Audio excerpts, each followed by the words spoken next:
Who's younger? Okay, Carrie. So welcome back from lunch. We have begun the afternoon block of sessions, and we will do this session, and then we will change panelists and go right into our following session so that we are not losing time for everybody we want to have speak at this event, because there have been... I'm hearing it's spotty. Okay, Carrie, we're going to mute you. Paul, can you mute her? Or I can mute her. So, okay. So we're coming back from lunch, and I am very excited about the afternoon sessions. And we will be talking more about the peer support and resilience skills that we need for what it takes to provide peer support from an employee perspective to another employee perspective that has gone through the whistleblowing process. So in the literature, and setting all this up, peer support is an evidence-based intervention and has been utilized with multiple populations, from combat veterans like we were talking about this morning, first responders, so like police and fire, widows, cancer patients, and all kinds of other groups where making that connection is really helpful. So peer support has prescribed rules of engagement and intervention strategies. Whistleblowers of America has developed its own code of engagement and ethics and a manual for engaging victims of retaliation, discrimination, and harassment in the workplace through a trauma-informed perspective. WA has introduced peer support and the Whistleblower Protection Advocate and the role the WPA can play in assisting employees through the process, through decision-making, problem-solving, and maintaining and sustaining their resilience, which are all very important in getting through this very difficult experience. And we will have the Code of Ethics up in the chat. That's the link. That's sort of the guide for this session, is what are those skill sets and what does gauging and peer support mean? So I think having that code and is really important. And I think Christian over the lunch break talked to a couple of people about becoming whistleblower protection advocates and what it means to want to professionalize and expand on this role for people who want to enter this field, because I do think this is its own field of study, it's its own profession. We have our own little manual. Again, this is something I put together so that people would understand that whistleblowing peer support is a profession and it follows some standards. So Christian, why don't we get started with you, and why don't you give us a little bit of an overview on what it means to be professionalizing peer support, why this is so important, and a little bit about the Code of Ethics. So from my perspective, in my own journey and as a professional, as a clinician, we've come to recognize there's a blind spot to the psychological impact on whistleblowers. And given that blind spot, Jackie's created kind of a manual, a guide for us to work through it. With right now, the field is really pretty much the whistleblower and the legal firms. And the legal firms fully recognize the limitations on their ability to provide mental health services to our whistleblowers. They recognize the need, but there's a lack of resources. Along with a lack of resources, just in therapy in general, there's a lack of resources around people who are appropriately trained to support the whistleblower. We touched base on it a little bit earlier in the sessions about how some whistleblowers are really concerned about pursuing mental health. And the reason being is that those records could be gained within discovery and look bad, especially if you have a clinician who is not aware of the psychological impact or is interpreting real safety concerns and risks as paranoia rather than what they are. And so with what we're trying to do with the Workplace Promise Institute and the Whistleblower Protection Advocate is create a safe space, create a network amongst whistleblowers and legal professionals and psychiatrists and psychologists, anyone who is serving the whistleblower community. One, we want to create a base language. We want whistleblowers to know they're not alone. We want them to have the power of that defined language. Even as a clinician, I knew what gaslighting was, but I never thought to apply it to myself to describe what was happening with me. And when I had that aha moment, it became very powerful in my own message.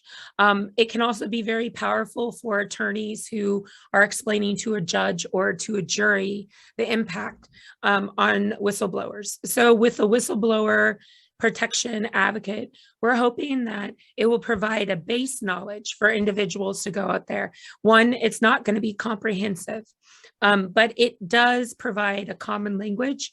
It provides a way of saying that I've done some very basic research and understanding of the impact on whistleblowers, and it creates a network. Within all of those places, we can be of support. One, we offer mentorship. So you could be a mentor or a mentee.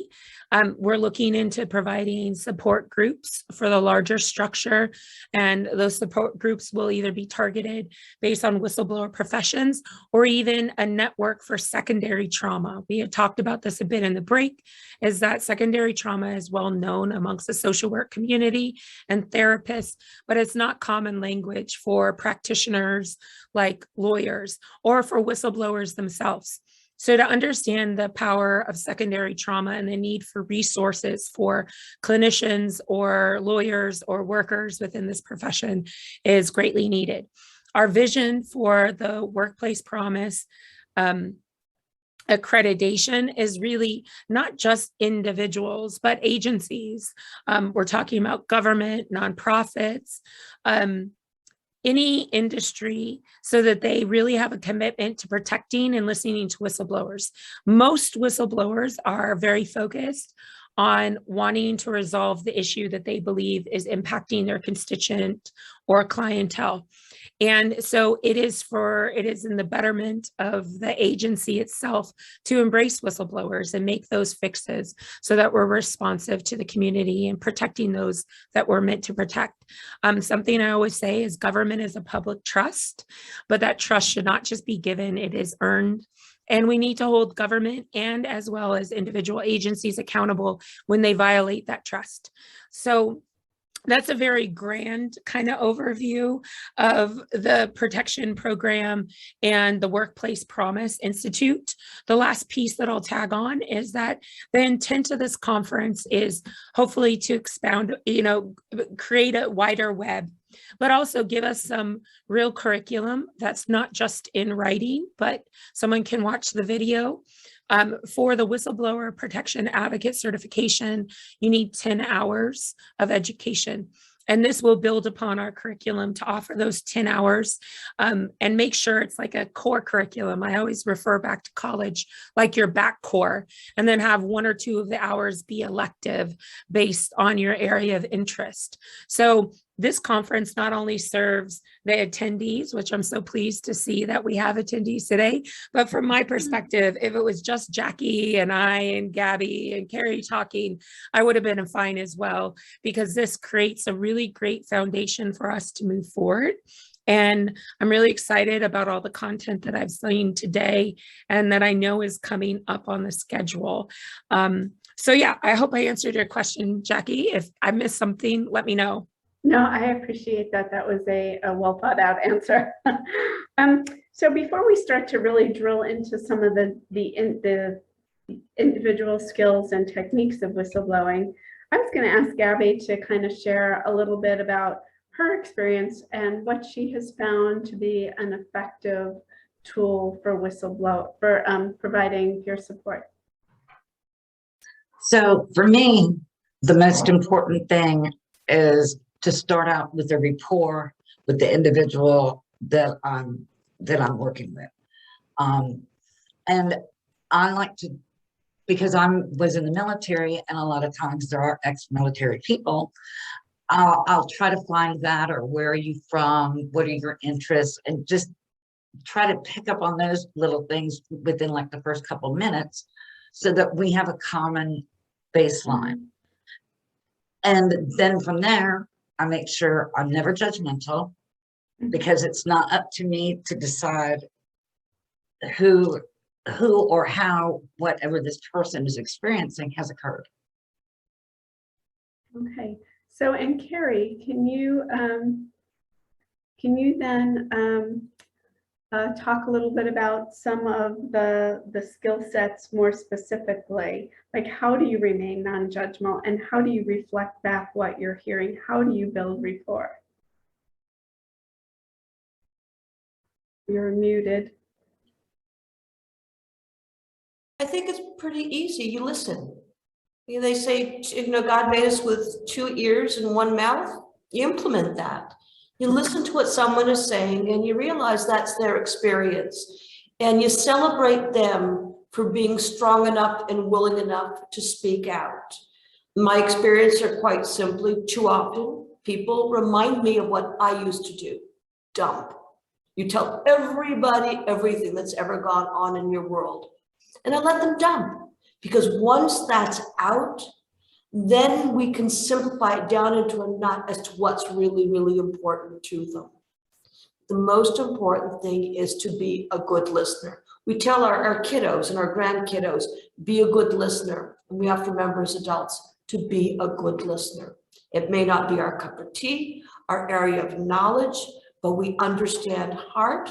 And here is a whistleblower, whether you're a federal or a citizen whistleblower as I am, we understand how difficult it is.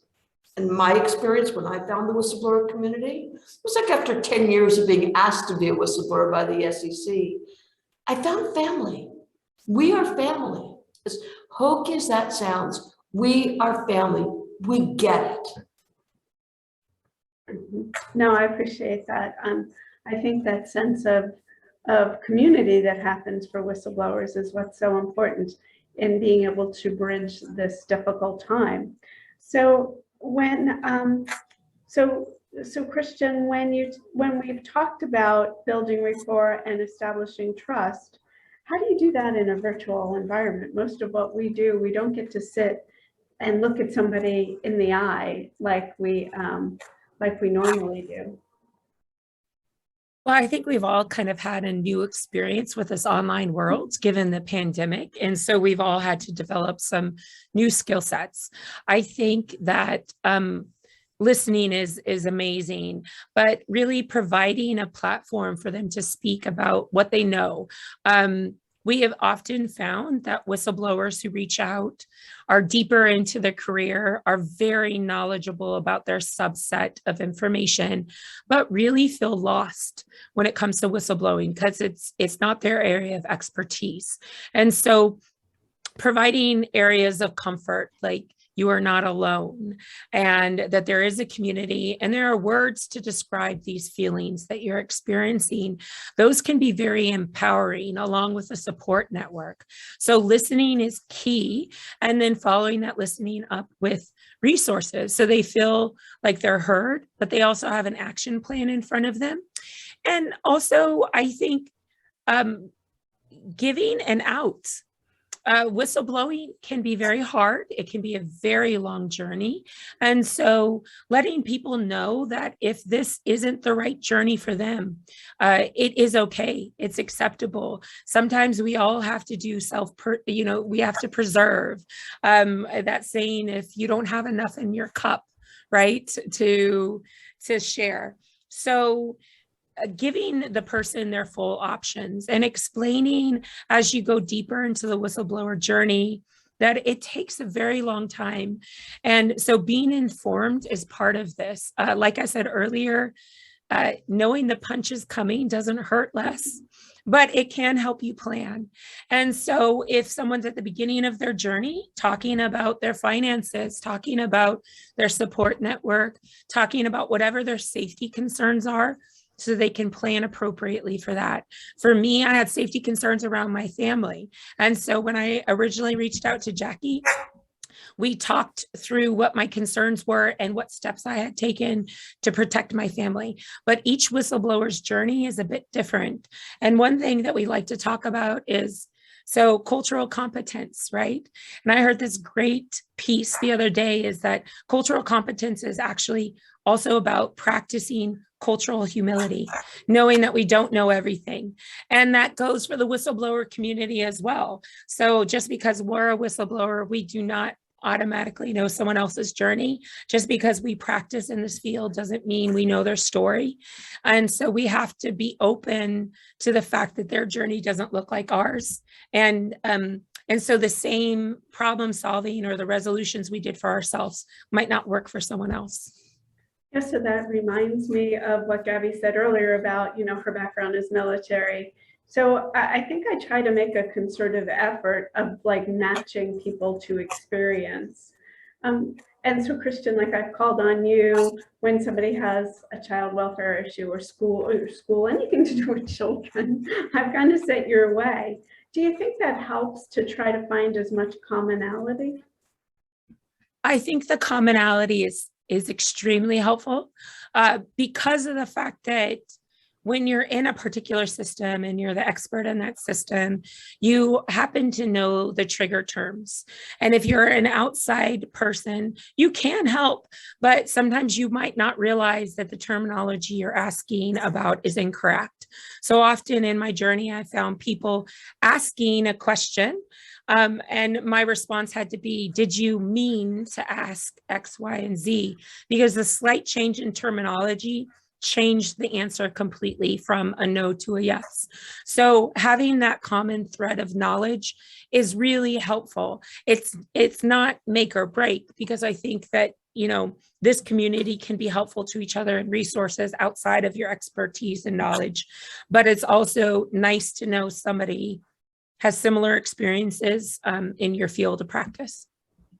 I do. I think that has been helpful. And that's why sometimes we find that the social workers and the doctors, they start to speak a common language, and it really helps them transition into the peer support roles.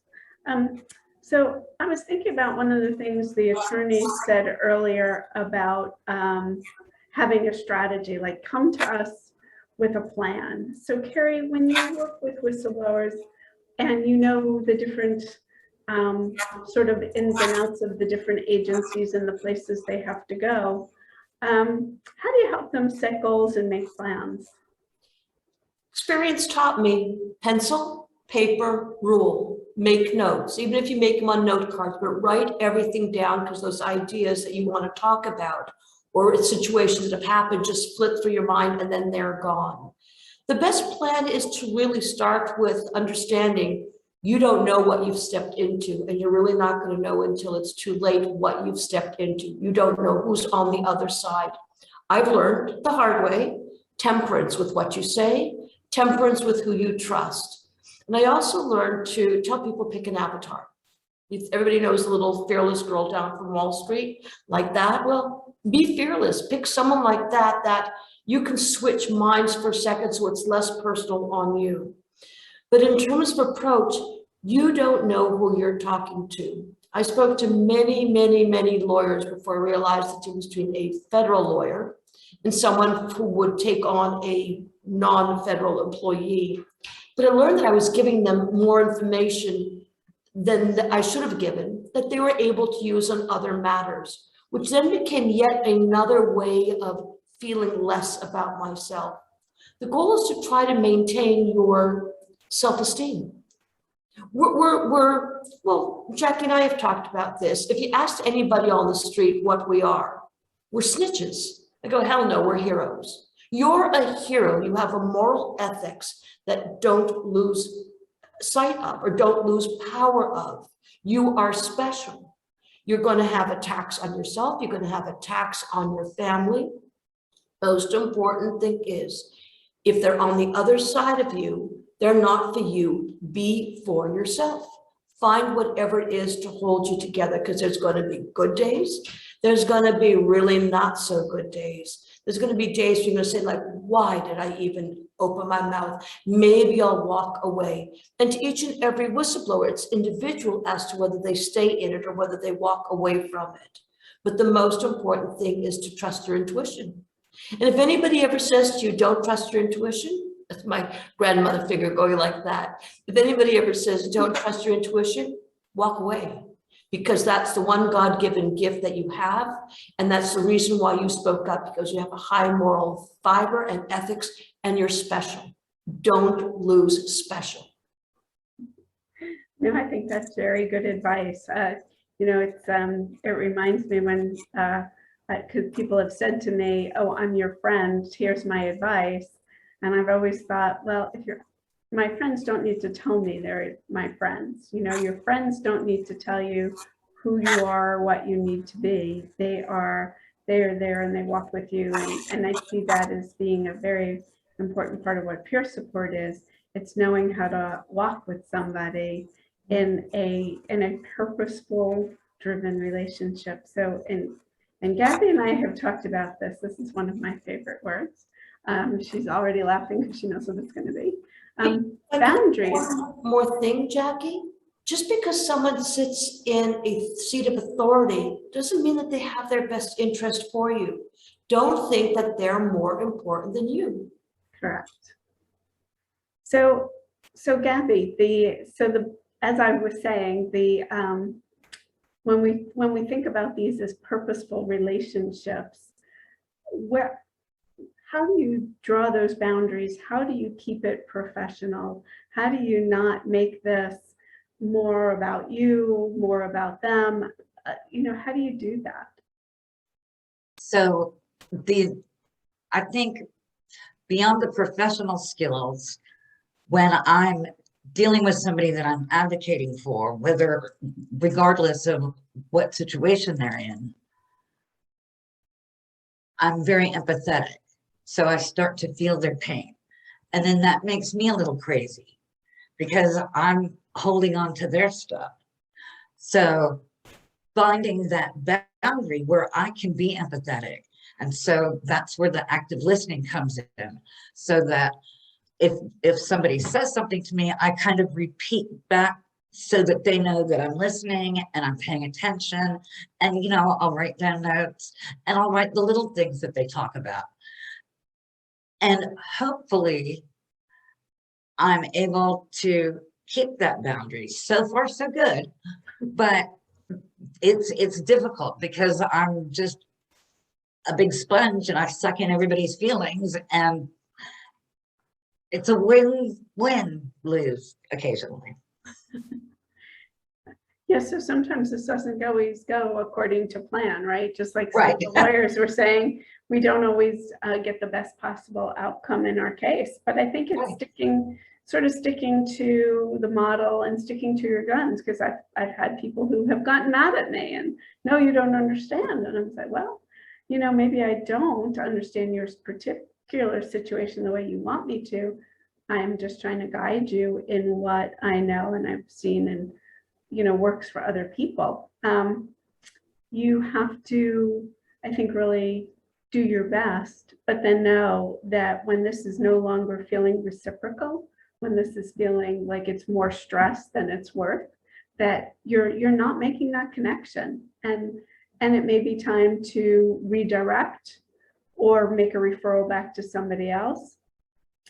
And Christian, I know that we've talked about this, and I've talked about this with some other peer support subject matter experts.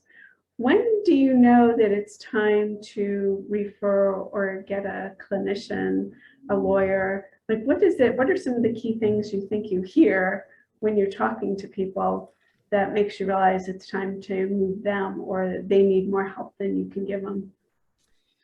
That's a really good question. I think the most obvious question that is surprisingly people miss a lot is when we're talking about suicidal ideation or self-harm. It seems like it'd be easy to spot, but sometimes it's not. And I think when people get into a very downward spiral, those close around them think they're just dumping or talking, when the reality is every time someone talks about self-harm or suicide, we should be on alert and take their words seriously. Because I think part of whistleblowing, it feels like no one's listening and that your words are devalued. And so even when you are actually reaching out for help, it gets dismissed.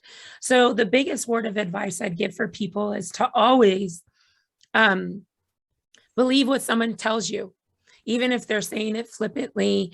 There's a core of truth to it, and you're probably not the right person to intervene.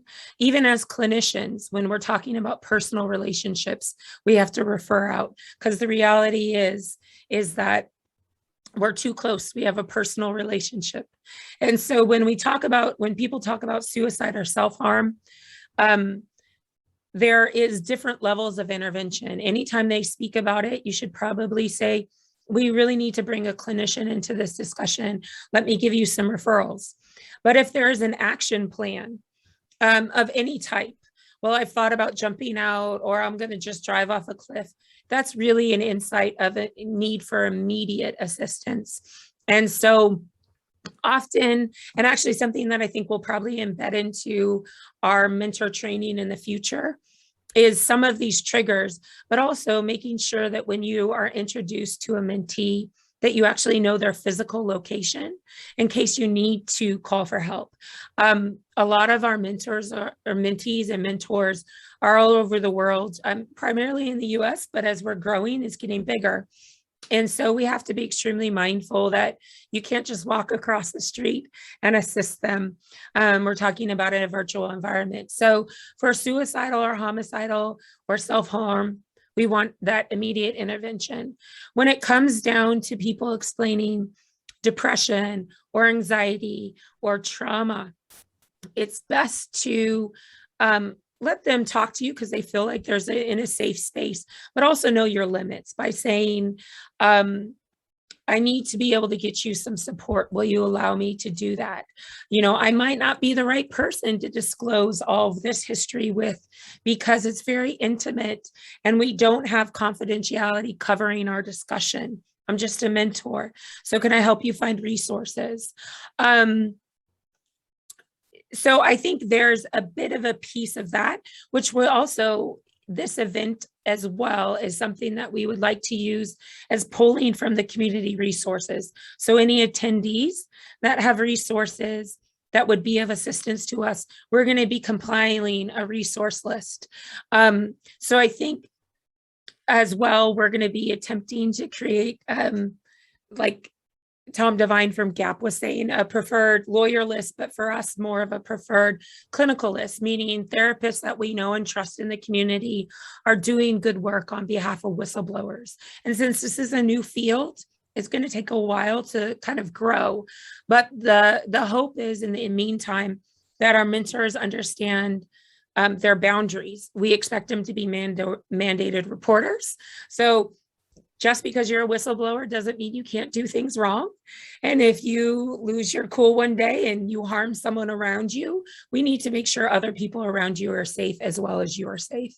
So I think there's a multi-layer, but the easiest rule of thumb is just, if it's not your area of expertise, find an expert, right? That's the easiest way to put it. But we do want you to be extremely mindful of suicide prevention issues.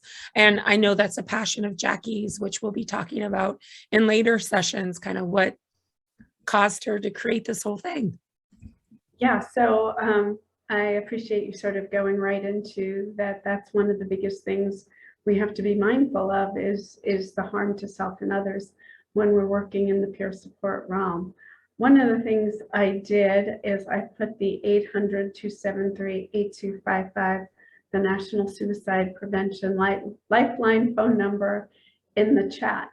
I always tell people to store that in your phone.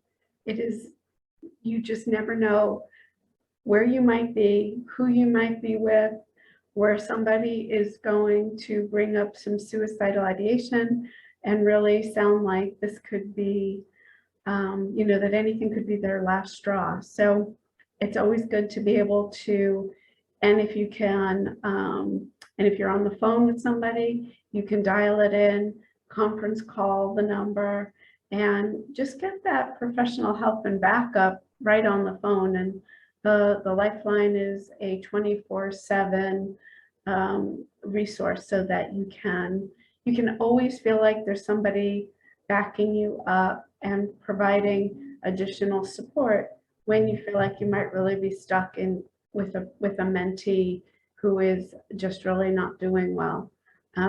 I think that is really an important aspect of this, and just sort of being able to recognize some of the triggers, and even when the triggers might not seem strong, right? They might seem like, oh, that's just a microaggression, and that's not the worst thing that's ever happened in their lives.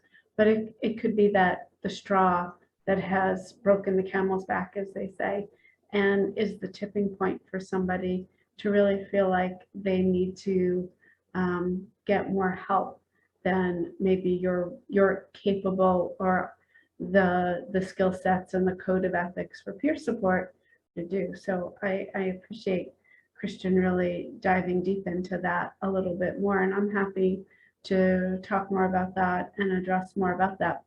And also to remind, as we're using the chat feature, that you can also use the Q&A features on the platform, so that we keep this as interactive as possible.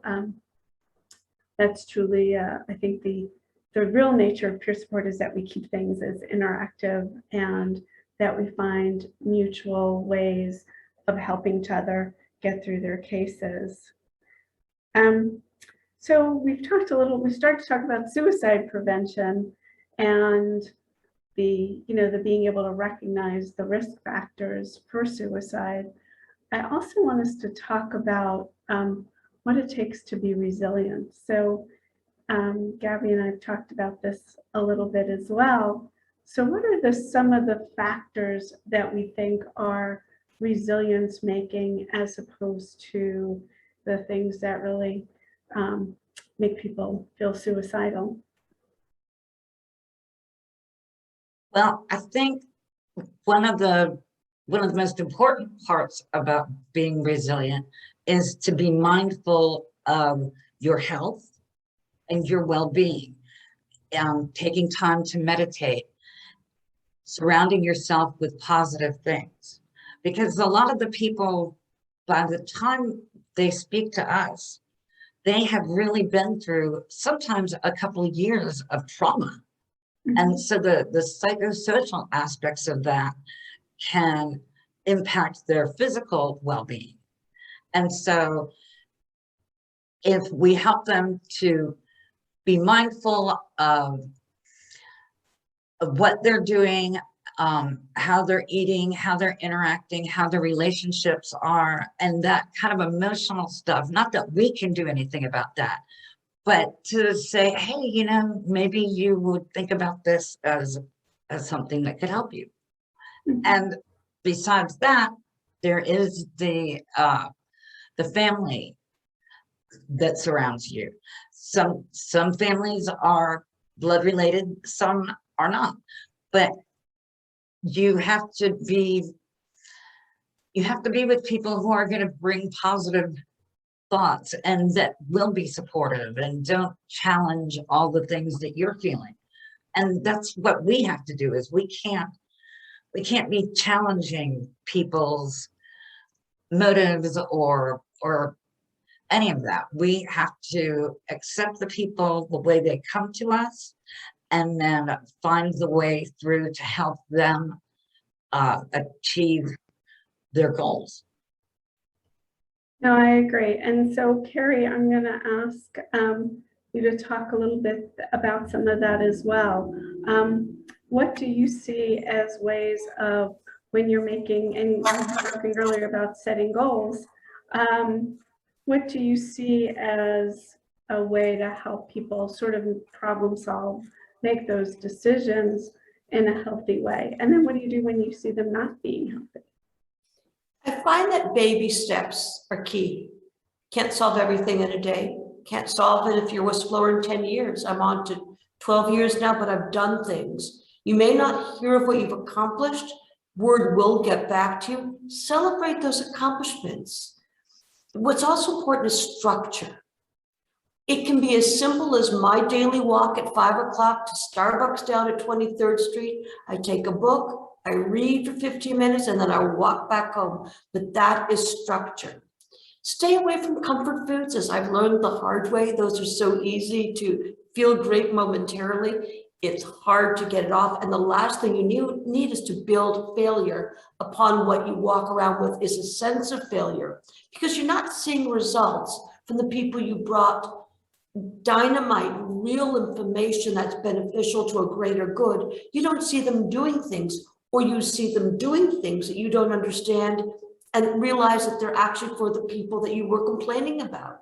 So baby steps, find very simple things. I learned to crochet. I learned to bake bread, little simple things that brought me some momentary happiness. There is a reality when we whistleblow, we put our families at risk. Most of us have a story of a family member that was contacted, spoken to, said something, we don't want to be part of it. This is your thing that you are doing. It's very important to remember that you are the whistleblower. Keep it away from your family if you can.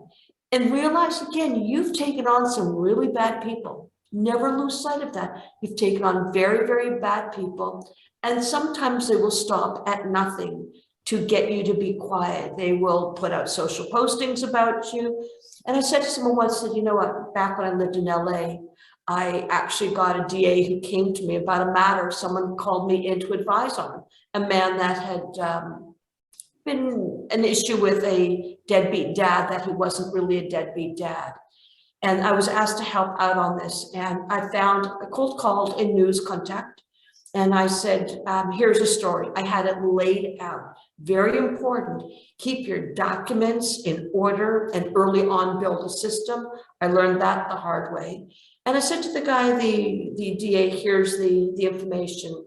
He said, okay, now that you've gotten me onto TV to show me what I've done wrong, how do you get me off TV? I said, you live by the principles your parents or your mother raised you with. You tell the truth. And I told him, stick to the truth. Lies are so easy to forget. It's hard to stumble over truth if it is the truth. I hope that helps somewhat. My experiences are all self-built. There is no roadmap for what we're doing. Jackie and Christian have done an amazing job to try to build a structure. There is none. We're like a Pac-Man game. Every so often, something's going to come in and throw another ball at us and try to knock us over. Assume that is the way it's going to be. Assume for the worst and plan for the best, I think, is the adage to fall back on. And don't lose your smile. Baby steps and smile. Perfect. It gets you to the next moment, which is undetermined or unknown. No, I appreciate that.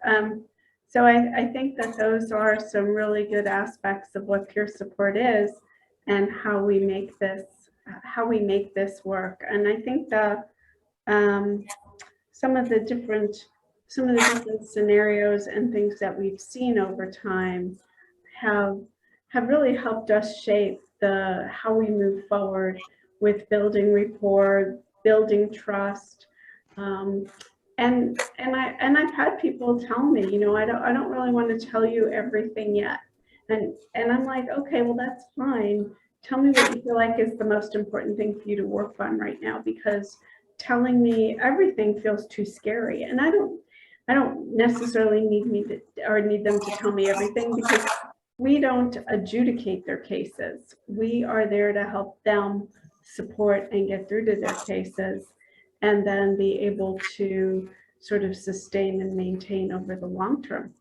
But I think one of the things we started to discuss earlier that I think is the struggle is, so what is this post-traumatic growth? How do you get people to let go of being that whistleblower? How do you live your life beyond that? And I think, Christian, you've done a lot to remain an advocate while still looking for other ways. So if you wouldn't mind talking a little bit about that. Sure. I think that many whistleblowers don't see ourselves as whistleblowers. We see ourselves as we were doing the job that we were hired to do. And most of us have worked really hard to be good at the job that we were doing. And that's why it's become so personal to us. And that's why we were able to take a stance on the information. A lot of whistleblowers are really just trying to protect their constituents or their clients from wrongdoing or harm. In my particular situation, it was literally, I was trying to protect children who were in harm's way, or, you know, the ultimate sacrifice could be death and child welfare. So it was a very real concept to me. I think what kept me very focused was the understanding that whatever I lost through this process was very minuscule in comparison to the children that I believed I was trying to protect. And so that allowed me to continue even through the really rough times. I also had a very clear vision in mind. I can say I would not have entered litigation, 100%. I could say I would not have entered litigation if it were purely for resolving my career issues or financial issues. It wasn't of interest to me, but I understood that I could use as a platform to get out information that to the public that was not previously available. And so for me, having a very clear goal and chipping away at that goal and understanding that even if other people didn't understand the goal, that my vision was clear enough that I could proceed. And I also purposely took the step of people that felt continuing a relationship with me, whether it be professional or personal, felt that they had something to lose. I had to kind of forgive them for letting me be out on my own, because I understood I was taking a stance no one else had taken and that they might not be able to take. And I had to be okay with that. And so the people that stood with me, even if they stood behind closed doors with me, it was okay because I had my safe places. Jackie happened to be one of those individuals I could call. And so my vision of an independent resolution that was really independent of the courts was my primary focus. And I translated that into becoming an advocate in the community for children and educating our mandated reporters, our parents, our children, and our relatives and loved ones about their rights when it came to children. And so the way that I found my path forward is continuing on what I was passionate about, understanding that advocacy might be free, and finding a new career path. Because with my decision to continue to whistleblow and advocate, I lost my career that I was an expert at. And so finding something new to be passionate about that would allow me to sustain financially, that has been its own journey. But it is imperative to be able to last through this process. So I think understanding what your boundaries are, how far you're willing to take it, what you're willing to lose, and what you're not willing to lose. And what you're not willing to lose, you either need to safety plan for, or you need to say, that's my stopping point. And I won't go past this point because that's too personal to lose for me. Creating this really nice network that Jackie has about mensers and whistleblowers allows you to take on new perspectives, learn new things that you might not have been able to come up with on your own. And so strategizing is really important. I one time called Jackie and was just like, some information was made public about my personal residence, and I'm scared. Because not only was I worried about professionals, I was worried about prior clients. I had worked in child welfare a very long time and I made professional decisions about people's personal lives that they weren't happy with me about. So we talked about, let's get the Ring camera, and for me, because I was caught in a place of panic, I couldn't think that clearly, even though that seems like a simple response. But just all of those little pieces play in to be able to go further.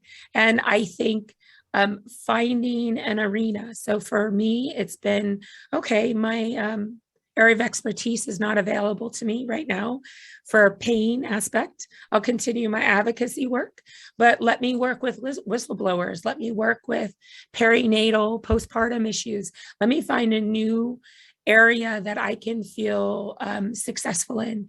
And I will admit, for me, finding that new area didn't really come until I reached my legislative goal. So that was a very long, tenuous journey, but I was buckled in for the rocky road. So I think you just, being aware that it's not going to come easy can also be extremely comforting in a very odd way. Yeah, as somebody put into the chat about triggers and knowing triggers, I think that goes back maybe to the conversation we're having about suicide prevention.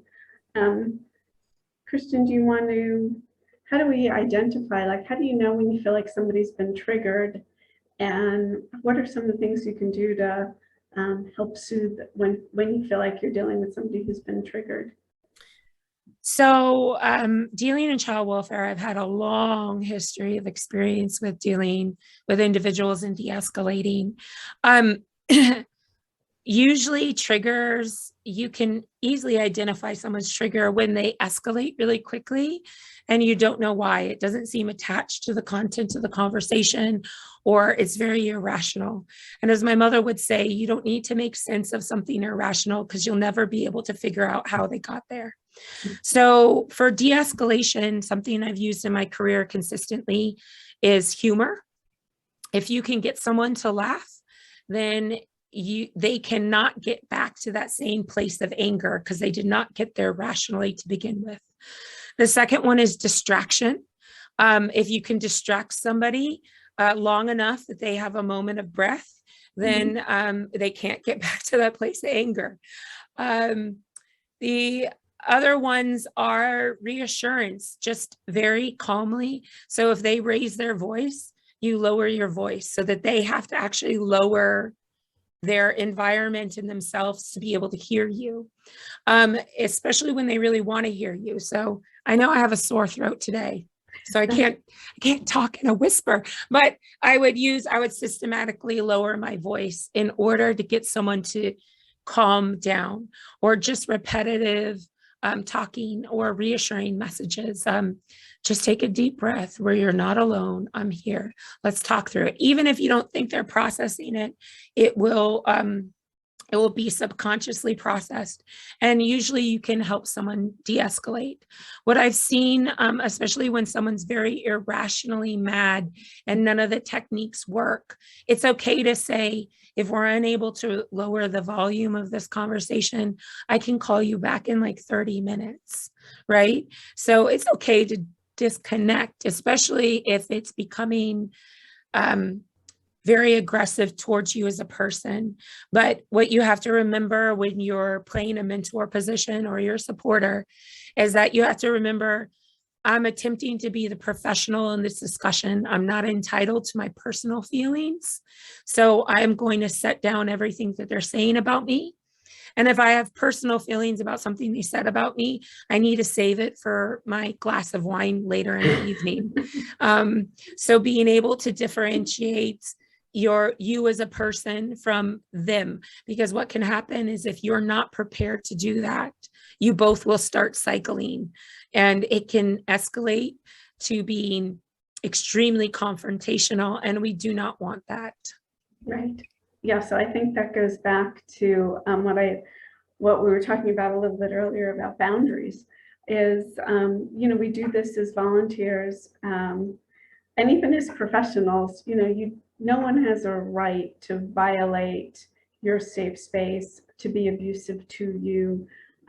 I get that these folks are traumatized very often, and that's what you're hearing when you're hearing the anger and the yelling and the screaming. It's not necessarily at you. They're not necessarily, oh, Christian, you're terrible, you're horrible, but they're yelling. And so there's a certain amount of letting them ventilate what they're saying and then validate that. I hear you, but I think we need to take a couple of deep breaths, because I feel and hear your stress, what Gabby was saying earlier about being empathetic, right? She takes that in. Well, we don't want Gabby to go home with all this, with a whole bunch of people having yelled at her all day, so that she goes home and yells at her family. You want to take that stress, because this is supposed to be a reciprocal relationship. You want to take that moment and go and let it out. You know, I used to have a coworker who used to go, whoosha. It's over, a bad moment over. And you literally breathe it out and push it physically with her hands. She used to push it out, and we used to laugh, but it was like, okay, take a breath, calm down. Let's really talk about what happened. And you need those whoosha moments when things feel really like they're out of control, and you're feeling triggered too, because again, we're all whistleblowers. We don't want to be triggered, and so we have to really be mindful of what those boundaries are, and the tools and techniques that really work. And I saw somebody put in the chat, I think a little bit ago, about meditation, or I can't remember if it was mediation or meditation. So I think it was meditation. Like, how do you, like you were saying earlier, Carrie, about you take your book, you go for your walk, you read for 15 minutes, you take your book and you walk back. That could be a very meditative moment. I know medication. Mediation, meditation, medication. Okay. And there are all those aspects of the things we discuss, but being able to, and sometimes it's that those moments of silence is just to sit in silence. And I know that makes us all very uncomfortable sometimes, but to just allow that moment to happen, and to really keep the relationship going as in as positive a direction as we can. I think that really, at the end of the day, is the goal. And then there are people, we'll have a session and we'll think, oh, that went really well. I hope everything works out. And then I won't hear from them again. And I think, okay, well, I guess it worked out. Or I won't hear from them until, something else blows up, and then they re-engage. And I think just knowing that there's somebody, a phone number, Right. a person that's on your side, that is your contact, is your person, is so important. It's just knowing that there's community, there's tribe, there's your own, I call it your own army, like who is on your team that's helping you through all of this. And I think that's so important. So any last words? I'm going to ask everybody to kind of give me their closing thoughts. How do we make peer support work? What's the key ingredient? Well, for me, never lose your sense of humor. Always have a sense of humor. Don't know the boundaries where you should stop. But I think that, as Christian was saying, redirecting and distracting and using humor, because that will de-escalate things, and it will make people feel like you care, Right. not like you're just there. Right, they say people who are, when you smile at somebody and you force them, it forces them to smile back, that physical motion changes your mental status. Right. Turn that frown upside down. See, I smiled and you all smiled. It works. Oh, Carrie, you're muted. Why can't I? Think I Oh, unmuted. there you go. Yeah, I unmuted you. It was My experience was since 2010, being asked by the SEC, asked by them to be their whistleblower, is to walk into the Senate luncheon room, 2019, and to see a room filled with people. We all had something else that we'd spoken up about. You are not alone. That was an amazing moment. But I will share that where I used to be extraordinarily outgoing, I'm a little bit more selectively outgoing, and I do enjoy quiet. Clarity is needed, and clarity is achieved through quiet space, less noise in our life. Yes, we're all on social media, but more so to get our point out and to get our message out there, to find more community.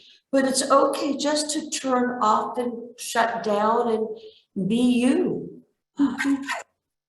It's easy as finding, I found a bug the other day with my granddaughter. We looked and talked about wasps and bees, and it became a whole conversation with a 5-year-old. They are the smartest people I've ever known. Talk to their father and just preserve your sanity by seeing the world as simple as they see it. Be you and don't change ever. That's the other thing I can offer, is don't change and don't lose your smile. Christian, any closing words? Okay, so I think mine is more a message that I've used for myself to sustain myself during this journey. And it was so powerful to me that I got it tattooed on my finger as a reminder for me, for no one else. But it says, breathe courage. And the rationale behind it is I tend to hold my breath when I'm fearful. And so I've always throughout my life had to remind myself to breathe, which sounds so weird to have this very basic thing. But I also think that people think of courage as being fearless. And we have to really remind people that courage is action despite fear. And for me, that was very powerful. So when I'm sitting testifying in front of individuals, I look down at my hand and it's facing me and it says, breathe courage. And it means to breathe through the fear and still act. One of the quotes that I don't know where it comes from is, even when your voice shakes, to speak. And so for me, it's just a simple tagline of breathe courage. Well, that's very powerful. And I thank all of you today for sharing some of your experiences with peer support.